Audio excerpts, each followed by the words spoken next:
আজি তোমালোকৰ এটা নতুন চেপ্টাৰ ষ্টাৰ্ট কৰিম। তোমালোকৰ চিলেবাছতে আছে। চিলেবাছত তোমালোকৰ ফাৰ্ষ্ট চেপ্টাৰটো, ছেকেণ্ড চেপ্টাৰটো, তাৰ মাজত তোমালোকৰ বায়'লজি এটা চেপ্টাৰ আছে, সেইটো তোমালোকক হৃদয় আশ্চৰ্যই পঢ়াব। তো এই লকডাউনৰ সময়খিনিত মই পঢ়াম, গতিকে মোৰ যিখিনি অংশ আছে, পাৰ্ট আছে, সেইখিনি মই পঢ়াই শেষ কৰিবৰ কাৰণে চেষ্টা কৰিম। বাকী স্কুল খুলিলে হৃদয় আশ্চৰ্যই তোমালোকক বায়'লজিখিনি পঢ়াব, আৰু যদি থাকি যায় তেতিয়া ময়ো পঢ়াম। তো আজি তোমালোকৰ গতি চেপ্টাৰটো ষ্টাৰ্ট কৰিম, আৰু ইয়াৰ আগৰ যিখিনি প্ৰশ্ন আছে সেইখিনি মই লিখি পেলাই তোমালোকক ফটো মাৰি দিম, সেইখিনি তোমালোকে তাৰ পৰা লিখি ল'বা। তো আজি গতি চেপ্টাৰটো আৰম্ভ কৰিম। তো গতি চেপ্টাৰটো আমি লাইন বাই লাইন নপঢ়োঁ। ইয়াৰ আগত যেনেকৈ লাইন বাই লাইন পঢ়িছিলোঁ, আজি মই লাইন বাই লাইন নকৰাওঁ। ধুনীয়াকৈ কিতাপত যি দিয়া আছে সেইখিনি মই ছবি আঁকি বুজাবৰ কাৰণে চেষ্টা কৰিম। তাৰপিছত তোমালোকে লাইনকেইটা পঢ়ি ল'বা কিতাপত, তেতিয়া নিশ্চয় বুজি পাবা। আৰু যদি কিবা অসুবিধা হয়, বুজি নোপোৱা, তেতিয়া ক'বা, তেতিয়া মই লাইন বাই লাইনে পঢ়াম।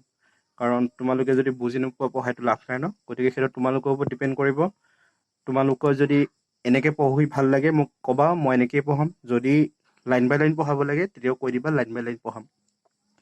তো আজি আমি গতি চেপ্টাৰটোৰ ওপৰত কি পঢ়িম, এইকেইটা টপিক পঢ়িম। 1 নম্বৰ হ'ল গতিৰ ধাৰণা, 2 নম্বৰ হ'ল গতিৰ বৰ্ণনা। কিতাপত আছে এইকেইটা টপিক, মই কিতাপৰ পৰাই লৈছোঁ। 3 নম্বৰ হ'ল সৰল ৰেখাৰে গতি কৰা। তো সৰল ৰেখাৰ ভিতৰত আমি পঢ়িম দূৰত্ব, সৰণ, ৰাশি। তাৰপিছত 2টা প্ৰশ্ন আছে, সেইখিনি কৰিম। তো প্ৰথম কথা হ'ল তোমালোকে গতি মানে কি, ঠিক আছে। তো চোৱা, গতি মানে কি হয়, কোনো এটা বস্তু সময়ৰ লগত যদি তাৰ অৱস্থানটো সলনি হয়। ধৰি লোৱা এটা বস্তু এইখিনিত আছিলে, হ'ল বস্তুটো আছিলে এইখিনিত, অলপ সময়ৰ পিছত সি কি হ'ল, বস্তুটো যাই কি পালেগৈ, এইখিনি পালেগৈ। তো সেইটোৱে গতি। চিম্পল ভাষাত গতি মানে কি, কোনো এটা বস্তু সময়ৰ লগত যদি তাৰ স্থান সলনি কৰে, সেইটোৱে হ'ব তোমালোকৰ বাবে কি, গতি। এতিয়া চোৱা, গতিটো চবৰে কাৰণে বেলেগ বেলেগ হ'ব পাৰে। চবৰে কাৰণে তাৰ ডেফিনেশ্যনটো বেলেগ হ'ব পাৰে গতিৰ কাৰণে। কেনেকৈ, ধৰি লোৱা 2খন গাড়ী আছে, গাড়ী এখন গাড়ী হোৱা নাই, কিবা হৈছে।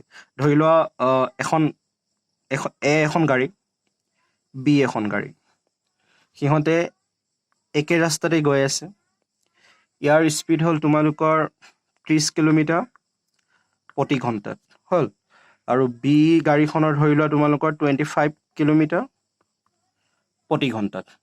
এতিয়া কোৱা, এই গাড়ীখনৰ ভিতৰত বহি থকা মানুহকেইটাৰ বাবে এই গাড়ীখনৰ স্পীডটো কিমান হ'ব? এই গাড়ীখনৰ স্পীডটো সিহঁতে অনুভৱ কৰিব জানো?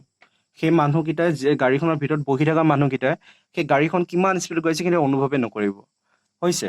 তাৰপিছত বাহিৰত যদি মানুহ এটা ৰৈ থাকে, বাহিৰত যিটো মানুহ ৰৈ থাকিব, তাৰ কাৰণে কি হ'ব? তাৰ কাৰণে এই গাড়ীকেইখন বহুত স্পীডত গৈ আছে, 30 কিলোমিটাৰ প্ৰতি ঘণ্টাত গৈ আছে, হ'ল। তাৰপিছত ছেকেণ্ড কথা, এই মানুহটো যে বাহিৰত ৰৈ আছে, ইয়াৰ কাৰণে কি হৈছে, গাড়ীখন আগুৱাই গৈ আছে। কিন্তু গাড়ীৰ ভিতৰত থকা মানুহখিনিৰ কাৰণে কি হৈছে, কি পিছুৱাই আহি আছে। তোমালোকে গাড়ীত গ'লে দেখা পোৱা, ওচৰত থকা গছ গছনি মানুহবোৰ কিয় পিছলৈ আহি থাকে, হয় নহয়? তাৰমানে ইয়াৰ বাবেও গতিটো বেলেগ, ইয়াৰ বাবেও গতিটো বেলেগ। ইয়াৰ মতে গাড়ীখন আগুৱাই গৈ আছে, আকৌ ইয়াৰ মতে কি, চাৰিওফালৰ যিটো পৰিৱেশ আছে, তাত যিবোৰ বস্তু আছে, সেইবোৰ কি হৈ গৈছে, পিছুৱাই গৈ আছে, হৈছে। তাৰমানে কি বুজিলা, গতিটো তোমালোকৰ পৰ্যবেক্ষণ কৰাৰ ওপৰতে নিৰ্ভৰ কৰে। কোনে ক'ত থাকি পেলাই গতিটো পৰ্যবেক্ষণ কৰি আছে। পৰ্যবেক্ষণ মানে গতিটো কেনেকৈ হৈ আছে, কোন ফালৰ পৰা কলৈ গৈছে, সেইটো পৰ্যবেক্ষণৰ ওপৰত নিৰ্ভৰ কৰে, হ'ল। তো বাহিৰত থকা মানুহটোৰ কাৰণে তাৰ গতিটো বেলেগ হ'ব, আৰু ভিতৰত থকা মানুহটোৰ কাৰণেও কি হ'ব, তাৰ গতিটো বেলেগ হ'ব। তো ইয়াত আৰু এটা কথা আছিলে, সেইটো ইমান দৰকাৰ নাই, এইখিনি কথা বুজিলেই হ'ব। তাৰপিছত আহিলে তোমালোকৰ গতি, বিভিন্ন ধৰণৰ গতি থাকিব পাৰে। ধৰি লোৱা কিছুমান সৰল ৰেখাৰে গতি কৰিব পাৰে, হয় নহয়? তো কিছুমান কি আছে, বেকা বেকাকৈ চলিব পাৰে, বেকাকৈ গতি কৰিব পাৰে।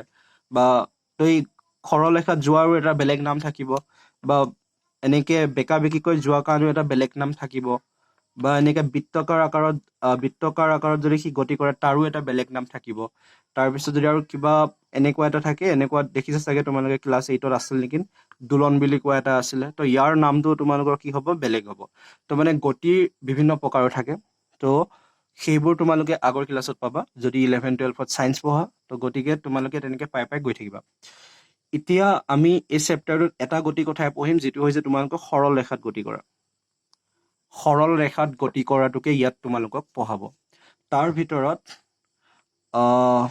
ইয়াত কৈছে গতিৰ বৰ্ণনাত কৈছে এতিয়া ধৰি লোৱা এই বস্তুটো গতি কৰি আছে তোমাক যদি 5 মিনিটৰ পিছত সোধে ধৰি লোৱা 5 মিনিটৰ পিছত এইখিনি জেগা পালেহি হ'ল তোমাক যদি সোধে 5 মিনিটৰ পিছত বস্তুটো কিমান দূৰ আহিল তেতিয়া তুমি কি ক'বা তুমি বস্তুটো 5 মিনিটৰ পিছত কিমান দূৰ আহিল ক'ব কাৰণে কি হ'ব লাগিব তোমালোকক এটা ফিক্স পইণ্ট লাগিব মানে ক'ৰ পৰা বস্তুটো ষ্টাৰ্ট হৈছে যদি তোমালোকে এইটোৱে নাজানে যে বস্তুটো ক'ৰ পৰা ষ্টাৰ্ট হৈছে তেতিয়াহ'লে তোমালোকে কেনেকৈ গম পাবা 5 মিনিটত আমি কিমান দূৰ আহিলোঁ ধৰি লোৱা বস্তুটো এইখিনিৰ পৰা আৰম্ভ হৈছে এইটো হ'ল তোমালোকৰ ধৰি লোৱা এক্স পইণ্ট হ'ল এইটো এটা ষ্টাৰ্টিং পইণ্ট তো আৰম্ভণি বিন্দুটোৰ পৰা বস্তুটো যেতিয়া গতি কৰিব আৰু তোমালোকক যদি সোধে কোনোবাই তোমালোকে কিমান দূৰ গতি কৰি আহিলা তেতিয়া তোমালোকে কি ক'ব লাগিব এই বিন্দুটোৰ পৰা তোমালোকে যে এইখিনি পালাহি এইখিনি দূৰত্বটো ক'ব লাগিব হ'ল ধৰি লোৱা তোমালোকে ইয়াত আছিলা ইয়াৰ পৰা তোমালোকে লাহে লাহে গৈ গৈ 5 মিনিটৰ পিছত কি পালাগৈ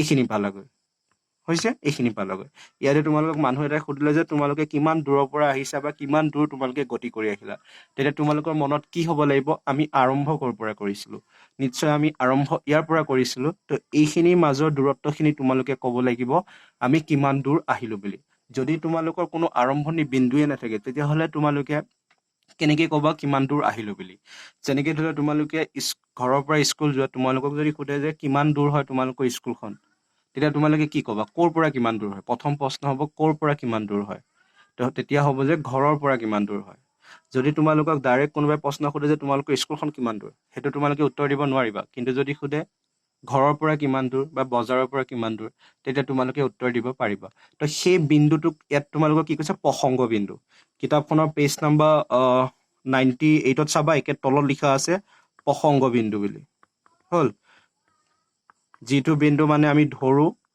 দূৰত্বটো নিৰ্ণয় কৰিবৰ কাৰণে আৰম্ভণি বিন্দু সেইটো কোৱা হয় প্ৰসংগ বিন্দু কিতাপত প্ৰসংগ বিন্দু বুলি আৰম্ভ কৰিছে এনেই আমি নৰ্মেলত আমি আৰম্ভ বিন্দু বা আদি বিন্দু বুলি ক'ব পাৰোঁ মানে আৰম্ভ কৰা হ'ল তো এইখিনি কথা আছিলে গতিৰ ধাৰণাত কি হ'ল কোনো এটা বস্তু সময় সাপেক্ষে এটা অৱস্থানৰ পৰা আন এটা অৱস্থানলৈ যদি গতি কৰে সেইটোকে ক'ম আমি গতি বুলি ক'ম হৈছে এটা অৱস্থানৰ পৰা যদি আন এটা অৱস্থানলৈ যায় সেইটোৱে হ'ব তোমালোকৰ কি গতি তাৰপিছত ছেকেণ্ড কথা গতি চবৰে কাৰণে কি হ'ব পাৰে বেলেগ বেলেগ হ'ব পাৰে সেইটো কিহৰ ওপৰত নিৰ্ভৰ কৰে পৰ্যবেক্ষণটোৰ ওপৰত নিৰ্ভৰ কৰে আৰু গতি বিভিন্ন প্ৰকাৰৰ হ'ব পাৰে ঘূৰি থকাটো গতি নাম বেলেগ হ'ব পাৰে বা একে চিধাকৈ গৈ থকা গতিটোৰ নামো কি হ'ব পাৰে বেলেগ হ'ব পাৰে ঠিক আছে আৰু এই গতিটো যে ক'লোঁ চবৰে কাৰণে বেলেগ বেলেগ হ'ব পাৰে বুলি এইটো তোমালোকে আৰু এটা উদাহৰণত চাব পাৰা ধৰি লোৱা এখন গাড়ীত তোমালোকে স্কুলৰ পৰা একেলগে আহি আছা হ'ল কিন্তু তোমালোকৰ ওচৰত বহি থকাজন বা যোনে বহি থাকিব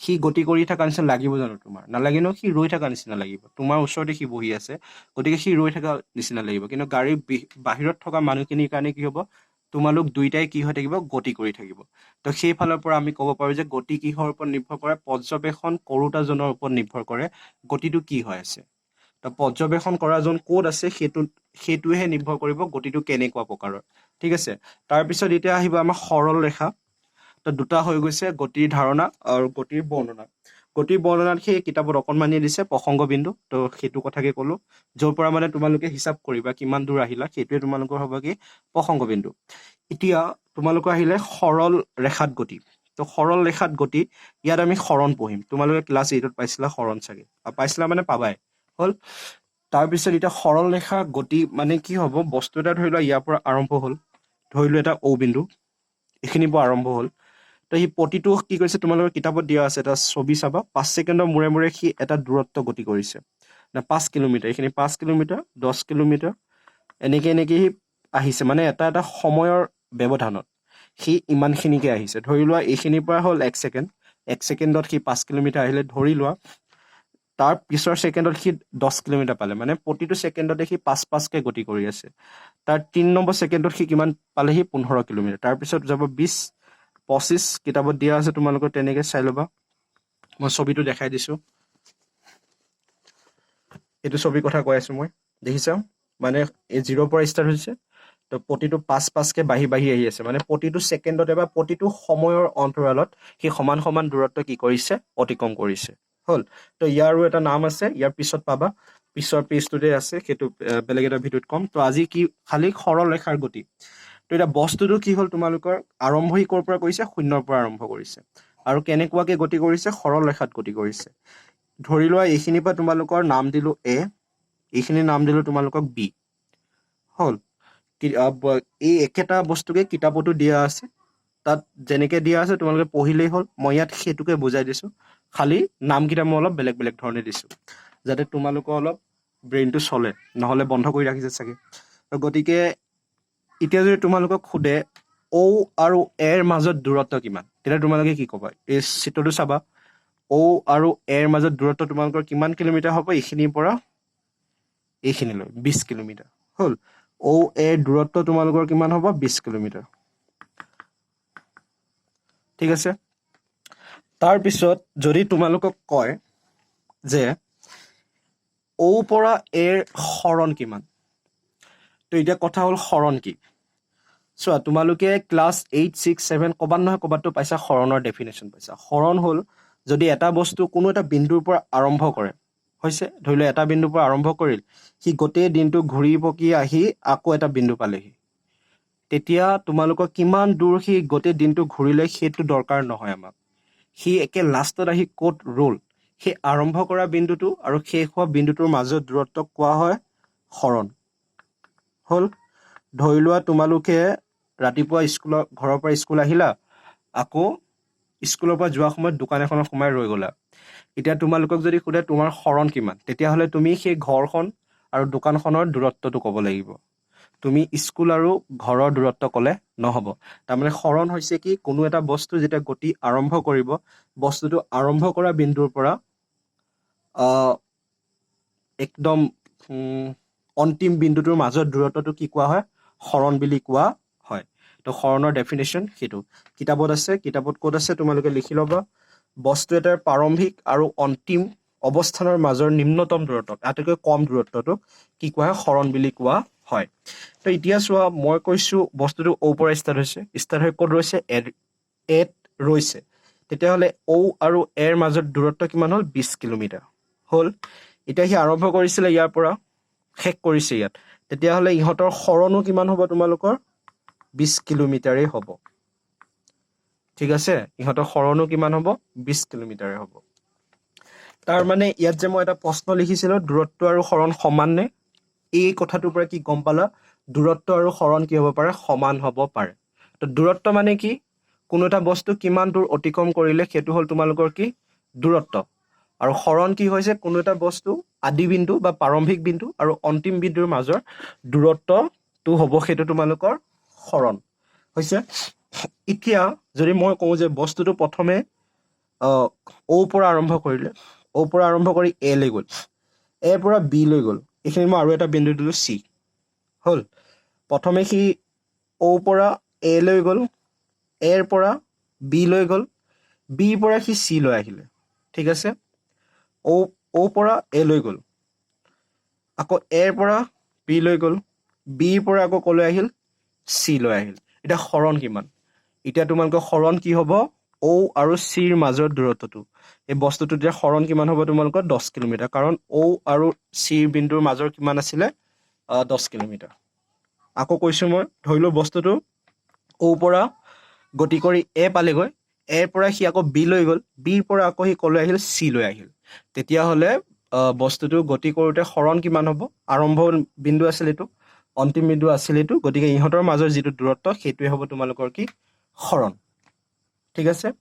এতিয়া যদি সোধে যে বস্তুটোৱে অতিক্ৰম কিমান কৰিলে, কিমান দূৰ অতিক্ৰম কৰিলে, তো অতিক্ৰম কৰা দূৰটো সি যিমান জেগা গ'ল সেই গোটেইখিনি ধৰিব লাগিব। ই প্ৰথমে কি কৰিছিলে? ঔ পৰা এ লৈ গ'ল, কিমান কিলোমিটাৰ? 20 কিলোমিটাৰ। এৰ পৰা ক'লৈ গ'ল? বি লৈ গ'ল, এইখিনি কিমান কিলোমিটাৰ? 5, 5, 10 কিলোমিটাৰ হ'ল। তাৰমানে সি কিমানখিনি অলৰেডি গ'ল? 30 কিলোমিটাৰ গ'ল। তাৰপৰা বিৰ পৰা আকৌ সি ক'লৈ আহিল? চি লৈ আহিল। কিমান কিলোমিটাৰ আহিল বিৰ পৰা চি লৈ? 5, 10, 15, 20। গতিকে এইখিনিৰ পৰা এইখিনি 20 কিলোমিটাৰ, আৰু সি ইয়াৰ পৰা ইয়ালৈ গৈছিল 20 কিলোমিটাৰ, এইখিনিৰ পৰা এইখিনিলৈ গৈছিল 10 কিলোমিটাৰ। তো টোটেল হ'ল কিমান তোমালোকৰ? 50 কিলোমিটাৰ। মানে সি অতিক্ৰম কিমান কৰিলে? 50 কিলোমিটাৰ। কিন্তু হৰণ আছিলে কিমান? Only 10 kilometre. তো এইটো মই আকৌ এবাৰ কৈছোঁ।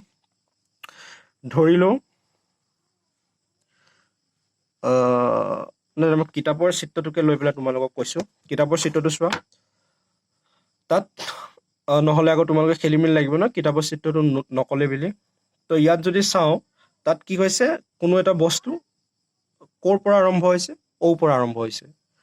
অ'ৰ পৰা আৰম্ভ হৈ তাত বিন্দু কেইটামান দিছে CBA। হ'ল, তোমালোকে এইখিনি পঢ়িবা। ইয়াত তোমালোকক ক'ব ক'ত ৰৈছে, ক'ত গতি কৰিছে, কলৈ কলৈ গৈছে সেইখিনি ক'ব। এতিয়া মই মোৰ মতে ক'ম। মই ধৰিলোঁ বস্তুটো প্ৰথমে অ'ৰ পৰা কলৈ আহিল, C লৈ আহিল। তেতিয়া তাত দূৰত্ব কিমান হ'ব? 0 পৰা 25, মানে 25 কিলোমিটাৰ দূৰত্ব হ'ল। আৰু সৰণ কিমান হ'ব? 25 কিলোমিটাৰ হ'ব।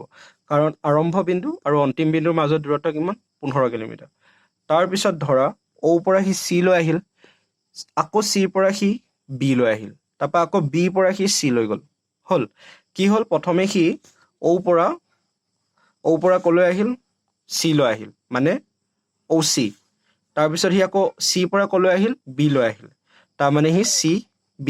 তো প্ৰথমে অ'ৰ পৰা C লৈ আহিল, তাৰপিছত Cৰ পৰা B লৈ আহিল, অ'ৰ পৰা C আৰু Cৰ পৰা B। এতিয়া সি কিমান মুঠ দূৰত্ব অতিক্ৰম কৰিলে? তো সেইটো চাবৰ কাৰণে কি কৰিব লাগিব? অ'ৰ পৰা C লৈ কিমান কিলোমিটাৰ? 25 কিলোমিটাৰ। 25ৰ Cৰ পৰা B লৈ কিমান কিলোমিটাৰ? 10 কিলোমিটাৰ। কিমান কিলোমিটাৰ হ'ল? 35 কিলোমিটাৰ। আকৌ সি Bৰ পৰা আকৌ C লৈ কিমান কিলোমিটাৰ? 10 কিলোমিটাৰ। টোটেল কিমান হ'ল? 45 কিলোমিটাৰ। তো সি অতিক্ৰম কিমান কৰিলে? 45 কিলোমিটাৰ। আৰু একে লাষ্টত ৰৈছিলগৈ ক'ত? C বিন্দুত। আৰু আৰম্ভ কৰিছিল অ' বিন্দুৰ পৰা। এতিয়া তাৰ সৰণ কিমান হ'ব? অ' আৰু Cৰ মাজত যিটো পাৰ্থক্য হ'ব, সেইটোৱে তাৰ কি হ'ব? সৰণ হ'ব। হৈছে? তাৰপিছত যদি তোমালোকক কয় যে B আৰু Cৰ মাজত পাৰ্থক্য কিমান, মানে B আৰু Cৰ মাজত দূৰত্ব কিমান, ধৰি লোৱা তোমালোকক সুধিলে, এনেকুৱা এটা চাৰ্ট দিলে, লাইন এটা দিলে, লাইনটো দি পেলাই ক'লে যে B আৰু Cৰ মাজত দূৰত্ব কিমান হ'ব, তেতিয়া তোমালোকে কি কৰিবা? Bৰ পৰা Cটো বিয়োগ কৰি দিবা। Bত কিমান আছে? 35, Cত আছে 25। তো 35ৰ পৰা 25 বিয়োগ কৰিলে কিমান আহিব? 10। তাৰমানে B আৰু Cৰ মাজত দূৰত্ব কিমান? 10 কিলোমিটাৰ। হ'ল। ইয়াত আৰু দিয়া নাই, বাকী এইখিনিয়ে কথা আছিলে। তোমালোকে গোটেইখিনি পঢ়ি চাবা। পঢ়ি চালে নিশ্চয় বুজি পাবা। মই যিখিনি বুজাইছোঁ একেই কথা, খালি কৈছোঁ অলপ বেলেগ ধৰণে। আৰু ইয়াত এটা কথা আছিলে, সৰণটো শূন্য হ'ব পাৰে নেকি? হ'ল, সৰণটো শূন্য হ'ব পাৰে নেকি? শূন্য হ'ব পাৰে। কিয় পাৰে? চোৱা, তোমালোকে ধৰি লোৱা ঘৰৰ পৰা ৰাতিপুৱা কি কৰিলা? তোমালোকৰ জাৰ্ণি আৰম্ভ কৰিলা। দিনটো য'ত ইচ্ছা ততে ঘূৰিলা। আকৌ সন্ধিয়া সময়ত কি হ'ল? ক'ৰ পালাহি? ঘৰে পালাহি। তেতিয়াহ'লে কি হ'ল? তোমালোকে য'ৰ পৰা আৰম্ভ কৰিছিলা সেই একেখিনি ঠাই পালাহি। তেতিয়াহ'লে তোমালোকৰ মাজত কিবা দূৰত্ব আছে জানো? দূৰত্ব নাই। তাৰমানে তোমালোকৰ সৰণ কি হ'ব? শূন্য। কিন্তু তোমালোকে অতিক্ৰম কৰা দূৰত্ব হ'ব এই গোটেইখিনি। যিমানখিনি তোমালোকে অতিক্ৰম কৰিলা সেইখিনি হ'ব তোমালোকৰ দূৰত্ব। তো যদি একে চৰ্টত যদি ক'ব বিচাৰোঁ, ধৰি লোৱা এটা বস্তু আছে, ইয়াৰ পৰা এনেকৈ গতি আৰম্ভ কৰি B পালেহি, তেতিয়াহ'লে এই মাজৰ দূৰত্বখিনি হ'ব তোমালোকৰ সৰণ, আৰু এই যিমানখিনি গতি কৰিলে সেইখিনি হ'ব তোমালোকৰ দূৰত্ব। হ'ল। তাৰপিছত ইয়াত যদি আৰু সুধিব বিচাৰা, ইয়াত এই লাইনটোৰ পৰা যদি আৰু প্ৰশ্ন তোমালোকে উলিয়াব বিচাৰা, ধৰি লোৱা তোমালোকক কোনোবাই সুধিলে অ'ৰ পৰা সি B লৈ গতি কৰিলে, তেতিয়াহ'লে তাৰ দূৰত্ব কিমান? চিম্পল চাবা, ষ্টাৰ্টিং পইণ্ট চাবা 0। এইটো কি হ'ল? B লৈ 35 দেখা দেখি ওলাই আছে, 35 কিলোমিটাৰ নহয়। কিন্তু তোমালোকক ইমান ইজিলিও নুসুধিব, পাক লগাই দিব। কেনেকৈ কৰিলে চোৱা, অ'ৰ পৰা A লৈ আহিল, এৰ পৰা আকৌ C লৈ গ'ল। তোমালোকে এইটো কৰি নিদিবা, অ'ৰ পৰা A লৈ কিমান? 60 কিলোমিটাৰ। এৰ পৰা C লৈ কিমান কিলোমিটাৰ?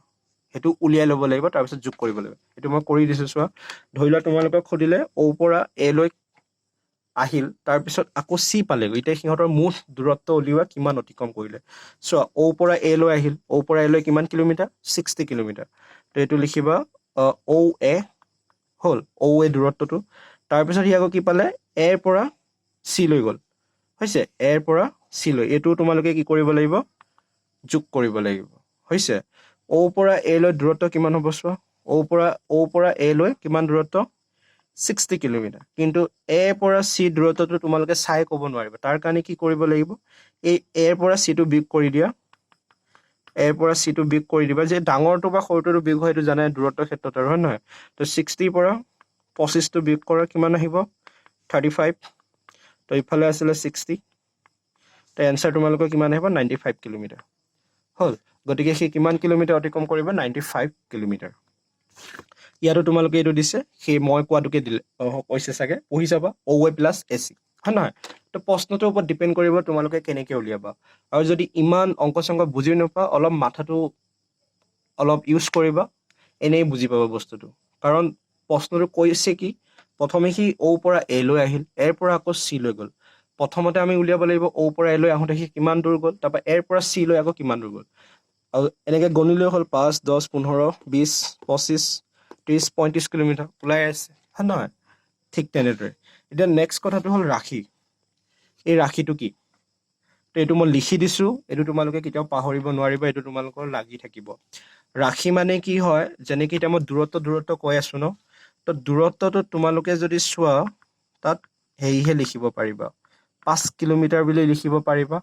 বা 10 কিলোমিটাৰ বুলি লিখিব পাৰিবা ঠিক আছে কিন্তু তোমালোকে এইটো ক'ব নোৱাৰা যে বস্তুটো কোনটো দিশত গৈছে এই কথাটোৰ পৰা তোমাক যদি সোধে তুমি কিমান দূৰত্ব আজি আহিলা তেতিয়া তুমি ডাইৰেক্ট ক'বা মই 10 কিলোমিটাৰ আহিলোঁ তেতিয়া তুমি জানো কৈছা সেই কথাটো কোনটো দিশত আহিছিলা কোৱা নাই অনলি কৈছা কি কিমান কিলোমিটাৰ আহিলোঁ তো সেই অনলি মানটোহে যদি ওলায় কিবা এটা কথাৰ পৰা বা কিবা এটা ভেলুৰ পৰা যদি অনলি মানটোহে বুজা যায় তেতিয়াহ'লে সেইটোক কোৱা হয় স্কেলাৰ ৰাশি ঠিক আছে সেইটোক কোৱা হয় স্কেলাৰ ৰাশি তোমালোকৰ কিতাপত নাই কিন্তু তোমালোকে পায়ে থাকিবা এইটো মনত ৰাখিবা যদি অকল মানটোহে পাওঁ তেতিয়াহ'লে সেইটোক ক'ব স্কেলাৰ ৰাশি আৰু যদি মানটোৰ লগতে দিশটোও পাওঁ তেতিয়াহ'লে সেইটোক ক'ব ভেক্টৰ ৰাশি হৈছে মই লিখি দিছোঁ ইয়াত তোমালোকে লিখি ল'বা এইটো স্কেলাৰ ৰাশি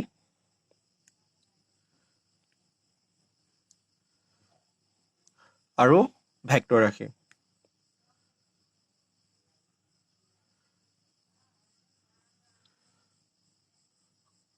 তো এই দুটা ডেফিনেশ্যন তোমালোকে লিখি ল'বা স্কেলাৰ ৰাশি স্কুল যেতিয়াই সোধে যেতিয়া মন যায় মই তেতিয়াই সুধিম এইকেইটা ডেফিনেশ্যনকেইটা যিবোৰ ৰাশিৰ পৰা মানহে পোৱা যায় মানে কোনো এটা বস্তুৰ পৰা যদি আমি তাৰ ভেলুটোহে গম পাওঁ দিশটো গম নাপাওঁ সেইটোক কয় স্কেলাৰ ৰাশি আৰু কোনো এটা ৰাশিৰ পৰা মানে কোনো এটা বস্তুৰ পৰা যদি আমি তাৰ দিশৰ মানৰ লগতে দিশটো গম পাওঁ সেইটোক কোৱা হয় কি ভেক্টৰ ৰাশি হ'ল যেনে স্কেলাৰ ৰাশিত হ'ল তোমালোকৰ দূৰত্ব তাৰপিছত ভেক্টৰ ৰাশিত তোমালোকৰ হ'ব এইটো হ'ব তোমালোকৰ বেগ হ'ব মানে স্কেলাৰ ৰাশিৰ উদাহৰণ তোমালোকে লিখিব পাৰে দূৰত্ব ভেক্টৰ ৰাশিত লিখিব পাৰা তোমালোকে বেগ ঠিক আছে তো এইখিনিয়ে আছিল আজিলৈ আৰু তোমালোকে ইয়াৰ নেক্সট ক্লাছ ষ্টাৰ্ট হোৱাৰ আগতে তোমালোকে চেপ্টাৰটো মই যিখিনি কৰিলোঁ সেইখিনি তোমালোকে লাইন বাই লাইন এবাৰ পঢ়িবা চেপ্টাৰটো আৰু যদি বুজি নোপোৱা মোক ক'বা তেতিয়া মই তোমালোকক লাইন বাই লাইনেই পঢ়াম কাৰণ বুজি নাপালে কাম নহ'ব ন তো মই কোনখিনিলৈকে পঢ়ালোঁ এইখিনিৰ পৰা এইখিনিলৈকে পঢ়ালোঁ এই দুটা পেজ ফাৰ্ষ্ট আৰু ছেকেণ্ড পেজ দুটা এই পেজ দুটা ধুনীয়াকৈ তোমালোকে পঢ়িবা আৰু যদি কিবা বুজি নোপোৱা মোক সুধিবা তাৰপিছতো যদি বুজি নোপোৱা তেতিয়া লাইন বাই লাইন পঢ়াম ঠিক আছে